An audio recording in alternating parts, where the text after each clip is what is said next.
His Excellency Syed Yusuf Raza Gilani, founding chairman of ISC and chairman of the Senate of Pakistan.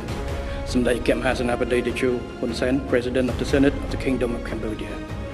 Samdech Maha Ratapir Tikatapadai Kun Sadari, President of the National Assembly of Cambodia. His Excellency Secretary General of the Interparliamentary Speakers Conference, Honorables, Speakers and Presidents of Parliaments, distinguished guests, Excellencies, ladies and gentlemen. It is an honor and privilege for me to address this gathering at the opening sessions of the second Interparliamentary Speakers Conference in Cambodia, here in Phnom Penh. On behalf of the Royal Government and the people of Cambodia, I extend our warmest welcome to honorable speakers, heads of delegation, distinguished guests, parliamentarians, and representatives of international institutions. Your presence in Phnom Penh today bears testimony to our collective commitment to meaningful dialogue, institutional cooperation, sustained peace and shared prosperity at a time of profound international uncertainty. I wish to express my deepest appreciation to the Senate of the Kingdom of Cambodia under the leadership of Samdech Akep Mahasana Padai Techo Hun Sen for organizing this important conference and bringing together legislative leaders from diverse political systems and continents. As Samdech Techo Hun Sen will elaborate on the complex global geopolitical landscape and international situations, and the role of parliamentary diplomacies can play in preserving dialogue and confidence.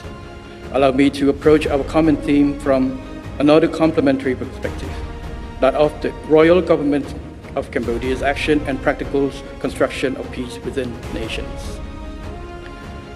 Peace is the precondition for development and progress. It must be defended internationally, protected by law, and sustained by resilient institutions. Above all, it must be translated into shared prosperity and tangible improvements in the lives of our peoples. For Cambodia, this conviction is born from our own history, from war to peace, from peace to development, and more recently from a painful reminder that peace, however long it may endure, can never be taken for granted. Samdech Excellencies, members of the legislative body, and distinguished guests. Cambodia's tragic history and remarkable nation rebirth offer a fundamental and universal truth. Peace is a nation's most precious capital. It is the indispensable foundation upon which human dignity, social justice, institutional stability, and sustainable progress must be built. For Cambodia, the hard-won peace was achieved through Samdech Techo Hun Sen's historic win-win policy in 1998, putting an end to decades of tragic conflict and national divisions. The peace dividend created the conditions for reconstruction, poverty reduction, infrastructure development, and deeper integration into regional and global markets. Peace enabled our society to invest in healthcare, empower our youth through education, and transform our nation into an active, responsible contributor to international affairs. Yet in 2025, after 26 years of uninterrupted peace, the longest period of peace our nation had known in 500 years, wars returned to our internationally recognized borders with Thailand, threatening Cambodia's sovereignty and territorial integrity. Lives and livelihood were lost, families displaced, and local development adversely affected. The ceasefire reached on the 27th December 2025 holds, but the situation on the ground remained fragile as thousands of troops on both sides remain stationed face-to-face along the border and no de-escalation measures have yet taken place. The core issue, territorial integrity and sovereignty under international law and existing agreements remain unresolved. Despite the fact that both sides have agreed under Kuala Lumpur Accord, the KL Accord of 26 December 2025, and the Joint Statement of 27 December 2025, to allow survey and demarcation works by the Joint Boundary Commissions, JPC, based on existing agreements to begin as early as possible in order to clear demarcation works between the two countries, to be done to prevent further dispute and allow displaced people to return to their home with safety and dignity. No demarcation works by the JPC have taken place. There are more than 21,000 Cambodian displaced peoples who are not yet able to return home. Furthermore, Thai troops still occupy many areas well into Cambodian territory, even beyond its own unilateral claim boundary line. Thai military activities to create fait accompli on the ground within these controlled territories, such as laying barbed wires and containers, building land infrastructure, both military and civilian, as well as issuing land titles to Thai citizens before demarcation works are completed, are of great concern. Despite these issues, Cambodia still adheres to a peaceful settlement of dispute based on international law and existing agreement. Our recent decision to initiate compulsory conciliation under UN clause to settle our maritime border with Thailand demonstrate our sincere desire to seek a fair and long-lasting solutions firmly grounded in international law. A peaceful resolution is in the shared interest of both countries and will contribute to peace and stability in the regions. It will protect sovereignty, strengthen confidence, unlock energy resources to support development, and create new job opportunities not only for now, but also for future generations of the Cambodian and Thai peoples. The border dispute between Cambodia and Thailand is not just about a bilateral issue, but also a global concern over respect for the international law, the UN Charter, including the principle of inviolability of borders and ASEAN Charter. On this note, Cambodia sincerely appreciates the support of the international community, including ASEAN member countries, for the ceasefire and a peaceful settlement of the dispute between Cambodia and Thailand in accordance with international law and the principle of UN and ASEAN charters. Cambodia is looking forward to their continued attention and support. In a broader context, law cannot protect peace if states are left alone when rules are challenged. This is where solidarity acquires its full meaning. Solidarity means defending the same principle for all nations, supporting the implementation of agreements, protecting civilians, preserving dialogue when relations become strained. It must move beyond declaration and become practical cooperations. Some Thy Excellencies, member of the legislative branch, body, and distinguished guests. Our recent experience has taught us another lesson. Protecting peace at the borders is not enough. A country must also be strong to withstand economic, social, and institutional shocks that conflict and global instability can bring.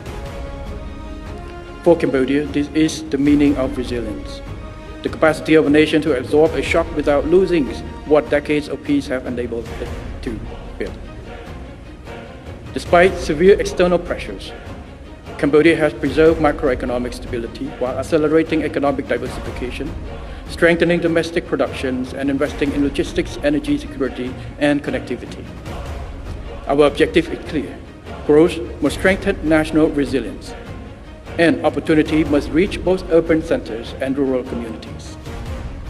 Resilience also depends on effective institutions and the confidence of citizens. Cambodia is therefore modernizing public administration and using digital transformation to make public services more efficient, transparent, and accessible. Yet the ultimate strength of a country resides in its people. Therefore, the royal government is investing in education, technical and vocational training, healthcare, and digital skills so that our youth can adopt, create, compete, and face the future with confidence. A resilient society must also protect those most vulnerable, especially easily exposed to shock. In response, Cambodia has expanded social protection coverage from 3.3 million citizens in 2017 to approximately 8.5 billion in 2026. This protection preserves dignity and helps prevent economic shock from becoming a social crisis. The same principle applies to climate resilience. Developing countries needed fair access to climate finance, technology, and institutional capacities to protect their populations while pursuing a just green transitions. Here again, solidarity must become practical. Resilience, however, is not an end in itself. Its purpose is to protect people, preserve opportunities, and ensure that the benefits of peace and development reach society as a whole. This brings us to shared prosperity. Some Thy Excellencies, members of legislative body, and distinguished guests. Under the seventh mandate of the National Assembly and the Royal Government has launched the Pentagonal Strategy Phase 1 as a roadmap for Cambodia transitions toward its Vision 2050. Its purpose extends far beyond headline economic statistics. Growth is not an end in itself. It must create jobs and income, develop skills, improve access to essential services, widen social mobility, and give citizens confidence in the future. Peace gives governments the space to invest and develop. But for peace to become deeply rooted, its benefit must be visible in the people's daily lives, in roads that connected community, schools that open opportunity, health services that protect families, social protection that safeguards dignity, and employment that allows people to build a future. A society in which large segments of the population feel excluded or abandoned become more vulnerable in times of crisis. Conversely, inclusion, opportunity, protections of the vulnerable, and the social mobility strengthen national cohesion. Shared prosperity is therefore not merely an economic objective, it is a condition of national stability and durable peace. The circle is clear. Peace makes development possible. Resilience protects its achievement. Shared prosperity strengthens social cohesion, and stronger social cohesion in turn makes peace more durable. This responsibility cannot be carried out by governments alone. Governments and parliaments have distinct constitutional responsibilities, but they share a common purpose: to serve the people, preserve peace, and create the condition for durable prosperity. When formal diplomatic channels face strain, parliamentary dialogues can also help maintain communication and rebuild trust. Cambodia, once a beneficiary of international efforts to restore peace, has become a contributor to international public goods. Through United Nations peacekeeping, humanitarian demining, regional food security, and international cooperation, our country shares with others the experience, skill, and responsibilities born from its own history. Some Excellencies, members of the legislative body, and distinguished guests. Cambodia's journey carries a simple but strong message. Peace gives us opportunity to rebuild. Resilience enables us to protect what we have built, and shared prosperity offers our people a stake in preserving peace for generations to come. I wish this conference very success.